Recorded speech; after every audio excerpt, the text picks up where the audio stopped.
Mohamed Ali, ça y est, on s'attaque à la légende. On l'appelait The Greatest, mais Mohamed Ali ne voulait pas qu'on le compare aux autres. Il disait lui-même, je ne suis pas le meilleur, je suis le double meilleur. Non seulement je les bats, mais je choisis les rounds. Voilà qui était Mohamed Ali. Né Cassius Clay en 1942 à Louisville, il découvre la boxe après s'être fait voler son vélo. Très vite, il impressionne par sa vitesse et son style unique.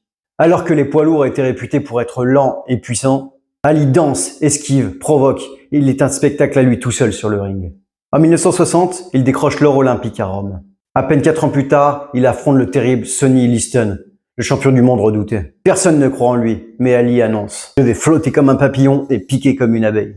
Et il choque la planète entière. Il détrône Liston à seulement 22 ans. Ce qui faisait sa force, son arrogance. Ali parlait sans cesse, prédisait le round du chaos, humiliant ses adversaires avec des punchlines mémorables. Avant chaque combat, il transformait la conférence de presse en show.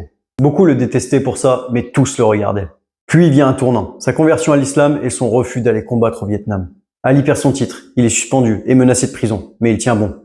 Son arrogance se transforme en courage et il devient une voix pour les opprimés. Quand il revient sur le ring, sa légende s'écrit encore plus fort. En 1971, c'est le combat du siècle contre Joe Frazier. Deux champions du monde invaincus face à face, Ali s'incline, mais leur trilogie deviendra mythique. En 1974, au Zaïre, il affronte George Foreman. Foreman est jeune, invincible, il frappe comme un marteau. Ali, lui, utilise une stratégie géniale. Le rope-a-dope, il encaisse, il esquive.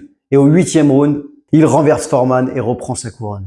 Le monde entier assiste au triomphe d'un stratège, d'un génie. Puis, en 1975, l'ultime guerre contre Frazier, à Manille. Un combat d'une brutalité inhumaine. Ali dira plus tard, c'était le plus proche de la mort que j'ai jamais connu. Et encore une fois, il sort vainqueur. Le 11 décembre 1981, aux Bahamas, Ali livre son 61e et dernier combat de sa carrière. Avec 56 victoires, dont 37 par KO et seulement 5 défaites, Ali reste une légende, mais plus que ses chiffres, ce sont ses mots et son arrogance qui ont marqué.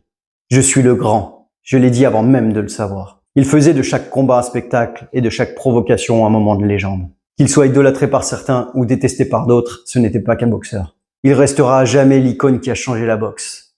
Mohamed Ali, The Greatest. Dis-moi ce que tu penses de Mohamed Ali en commentaire et abonne-toi.